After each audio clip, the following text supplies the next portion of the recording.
Bismillahirrahmanirrahim. Assalamualaikum warahmatullahi wabarakatuh. Eh, saya Alvarez Waziriansyah dari kelas MKIA. Di sini saya akan menjelaskan terkait 3 poin yang akan menjadi bahasan video ini. Yang pertama, spontaneous derelugation. Yang kedua itu ada TAM, dan yang ketiga itu ada TTB. Oke. Untuk spontaneous deregulation sendiri ini adalah dimana keadaan tidak adanya kebijakan terhadap kondisi bisnis atau terjadinya kesenjangan pada suatu aspek. Nah, contohnya ketika di jasa transportasi ada Bluebird dan Gojek. Nah, di Bluebird ini ada tarif terkait ketika dia membuka pintu mobil itu sudah dikenakan biaya. Namun di Gojek halnya berbeda. Ketika membuka pintu mobil tidak ada dikenakan tarif biaya. Dan argonya pun berbeda untuk Bluebird dan Gojek sendiri. Jadi di sana terjadi kesenjangan antara ketika 1 kilometer berjalannya ini Bluebird dengan harga yang tinggi, namun Gojek 1 kilometer berjalannya itu tidak dengan harga yang setinggi dari Bluebird. Nah, di situ terjadi kesenjangan sehingga tidak ada kebijakan dan bisa merugikan beberapa pihak. Nah, di situ mulai ada kebijakan sekarang terkait penetapan nominal untuk penggunaan jasa transportasi, dan Bluebird dan Gojek ini tarifnya dalam 1 kilometer sudah disamakan. Nah, jadi spontaneous deregulation itu tidak adanya kebijakan atas suatu kondisi sehingga tidak adanya ketaatan atau kesetaraan. Nah,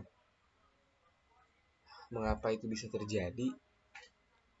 Ini bisa jadi peraturan ini sudah ketinggalan zaman. Nah, terus ada juga mungkin tidak ada kebijakan karena beberapa pihak diuntungkan dengan ini sehingga kebijakan ini tidak ada yang melaporkan atau menuntut ke sebuah wewenang yang memang membawahi penuntutan atas hal ini. Nah, responnya bagaimana? Yang pertama bisa dituntut ke pengadilan terkait kesenjangan yang terjadi ya, atau ketidaksetaraan. Yang kedua itu merubah bisnis model atau mengadaptasi, atau kita nih beradaptasi dengan bisnis model yang terjadi saat itu. Jadi kita mengikuti apa yang sedang berlangsung walaupun terjadi kesenjangan. Nah, bisa juga bisnis platformnya kita beli. Jadi kita ambil alih si bisnis platform itu agar kesenjangan itu tidak terlalu terjadi.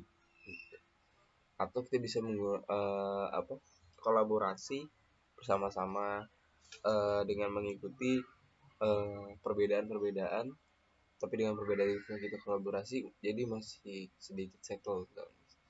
Atau yang keempat itu kita bangkrut, kita menutup aja daripada kesenjangan ini merugikan beberapa pihak dan resiko kedepannya itu ini udah nggak bisa jalan bisnis gitu. Nah, untuk TAM sendiri adalah kepanjangan dari teknologi assessment model. Nah, merupakan salah satu model yang dibangun untuk menganalisis dan memahami faktor diterimanya penggunaan teknologi baru gitu kan. Nah, ialah disebut dengan perceived usefulness atau kegunaan yang dirasakan, dan perceived ease of use atau kemudahan yang dirasakan si pengguna. Jadi dua tadi itu menentukan kita merasakan si teknologi ini bermanfaat untuk kinerja kita, ya kan, mempermudah kinerja kita, ya kan, kegunaan yang kita rasakan. Dan dengan kemudahan yang dirasakan ini bisa menjadi salah satu inovasi ya atas teknologi kedepannya gitu.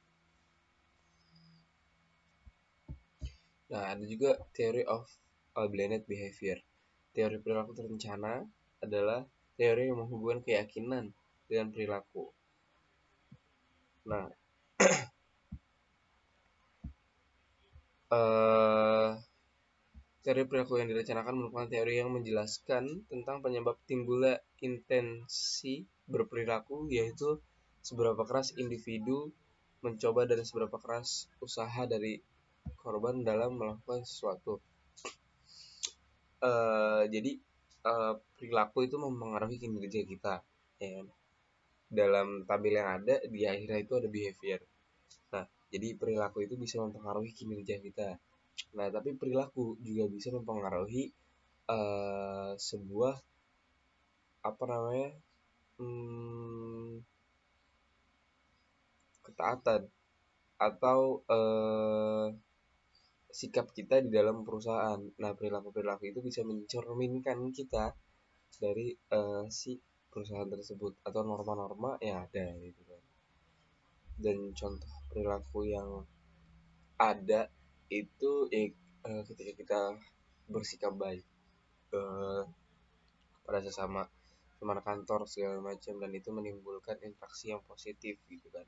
Dan ketika kita banyak melakukan pengambilan langkah-langkah yang perilaku kita itu lebih intensitas untuk mengambil sebuah uh, langkah untuk melakukan pekerjaan itu, maka semakin besar juga dampak kita dapat